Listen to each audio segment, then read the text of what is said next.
دردا کو انہوں نے مقرر کیا. پھر بیان کرتے انما کان الحق معه اے ما علی رضی اللہ تعالی عنہ فی تلک النوبہ لصحت بیعته وانعقادها فکان علی الحق فی قتال معاویہ بصفین.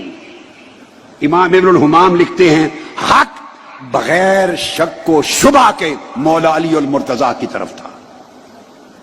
یہ گڑمڑ کرنے کی اجازت نہیں، یہ منافقت اور مداہنت ہے کہ پتہ نہیں حق ادھر تھا یا معلوم نہیں حق ادھر تھا، یا یہ کہنا کہ دونوں طرف سے آبا ہیں، دونوں طرف حق ہے، ہم کچھ نہیں کہہ سکتے. نہیں، اتنے فیڈر میں دودھ پینے والے بچے نہ بنو، نہ اتنے بدھو خود بنو، نہ بدھو امت کو بناؤ. حق کی ہر ایک کو پہچان ہے. 1400 سال میں ہزاروں کتابیں بھری پڑی ہیں اس پر، ہر کتاب نے حق کو کھول کے لکھ دیا ہے. پھر آگے فرماتے ہیں کہ قتال صفین میں جب جنگ صفین ہو گئی تھی بغیر شک و شبہ کے حق مولا علی المرتضیٰ کے ساتھ تھا. اب صاحب فتح القدیر لکھتے ہیں کہ اس پر دلیل قولہ علیہ الصلاۃ والسلام لعمار، جو متفق علیہ حدیث بخاری مسلم کی، کہ آقا نے فرمایا ستقتلک الفئۃ الباغیہ، عمار تمہیں ایک باغی گروہ قتل کرے گا، شہید کرے گا.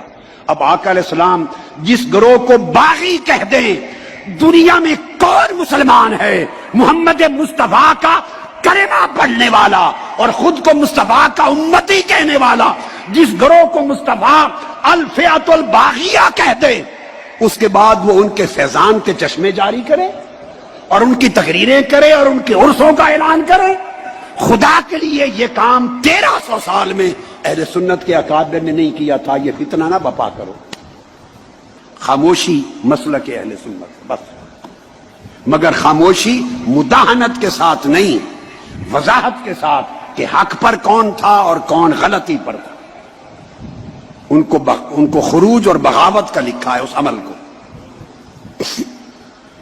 اور اس کے بعد پھر آگے میں دیکھیے، کسی کو شوق ہو مجھ پر فتویٰ نہ لگائیں، مجھ سے پہلے امام مرغینانی صاحب الہدایہ پہ لگائیں، امام ابو منصور بغدادی پر لگائیں، امام ابو المعین النصفی پہ لگائیں، صاحب شرح المواقف پہ لگائیں، صاحب شرح المقاصد پہ لگائیں، اور صاحب شرح عقائد نصفیہ پہ لگائیں. میں نے کل درجنوں کتب حافظ ابن جرسکلانی پہ لگائیں، امام عینی پہ لگائیں. میں نے آپ کو 1300 سال کی تاریخ علم کل پڑھا دی. ان پہ جو فتویٰ لگائیں اس میں بھی شریک ہوں. توبہ کر لینی چاہیے.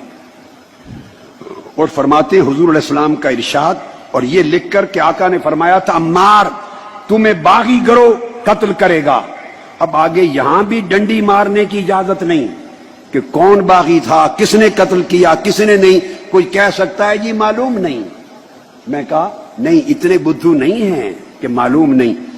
صاحب فتح القدیر لکھتے ہیں وَقَدْ قَتَلَهُ أَصْحَابُ مُعَاوِيَّةَ يُصَرِّحُ بِأَنَّهُ بُغَاةٌ، اور واضح طور پر حضرت امیر معاویہ کے لشکر نے ان کو قتل کیا تھا.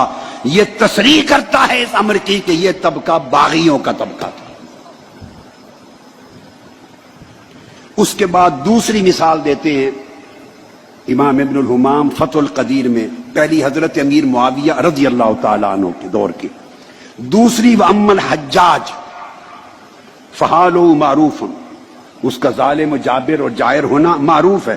دوسری اس کی مثال دیتے ہیں کہ اس کے زمانے میں بھی تابعین میں سے اس نے جس کو جج مقرر کیا، جو اہل تھے انہوں نے منصب لے لیا. یہ فقہی مسئلہ بیان کر رہے ہیں، تفریع، کہ جج ہونا اگر مقرر کر دے سلطان جائر تو لوگوں کو انصاف کی فراہمی کا معاملہ انکار نہ کرے، وہ جائز ہے. تیسری دلیل یزید کی دیتے ہیں کہ اس کے دور میں بھی یزید ملعون تھا، بدبخت تھا، جہنمی تھا، بے ایمان تھا، لعنتی تھا، اور میں تو اس کو کافر کہتا ہوں، میرا فتویٰ کفر کا ہے. لعین تھا، اور کہتے ہیں مگر ایسے جائر کے زمانے میں بھی جن تابعین کو جج اور قاضی مقرر کیا، لوگوں کو انصاف کی فراہمی کی خاطر انہوں نے بھی قبول کیا منصب. اب آپ دیکھیں کیا مثالیں دی ہیں. یہ مثالیں میں نہیں دے رہا ہوں. پھر چوتھی مثال دی ہے صاحب فتح القدیر نے. وہ کہا ہے کہ اس کی مثال یوں بھی ہے جیسے بلاد مغرب میں غیر مسلموں کا قبضہ ہے مسلمان زمینوں پر. مسلم ممالک پر غیر مسلموں کا قبضہ ہے بلاد المغرب میں، مغرب کا جو موراکو وغیرہ کے بلاد میں، اور بلاد حبشہ میں. مگر وہاں مسلمان ہے ہی کوئی نہیں سلطان، لیکن لوگوں کے مسائل حل کرنے اور انصاف کی فراہمی کے لیے لوگ مل کر خود ہی اپنا کسی کو والی اور گورنر مقرر کر لیتے ہیں، خود ہی اپنا جج مقرر کر لیتے ہیں، خود بھی جمعہ اور عید کی نماز کے لیے امام مقرر کر لیتے ہیں. یہ تقرری بھی جائز ہے. وہ کہتے ہیں جس طرح یہ تقرریاں لوگوں کی ضروریات کو پورا کرنے کے لیے جائز ہیں، اس طرح ایسی تقرری ان کے دور میں بھی جائز ہے. اب میرا خیال ہے کوئی 2 سال کا بچہ ہوگا تو شاید اس کو سمجھنا آئے، شاید 3 سے 4 سال سے اوپر کی عمر کا بچہ بھی نہیں رہے گا جس کو سمجھنا آئے. اب یہی کتاب الہدایہ، اس کی ایک اور شرح ہے البنایہ، امام عینی کی، امام بدر الدین العینی، ان کی شرح البنایہ علی الہدایہ. اب اس کی عبارت لے لیں، وہ بھی یہی کہتے ہیں والحق کان بید علی رضی اللہ تعالی عنہ فی نوبتہ. اس ٹرم میں، اس باری میں حق مولا علی کے طرف تھا. یہ بیان کر کے آگے جملہ سن لیں العنایہ. میں بڑا اہم جملہ بتا رہا ہوں شرح الہدایہ پر.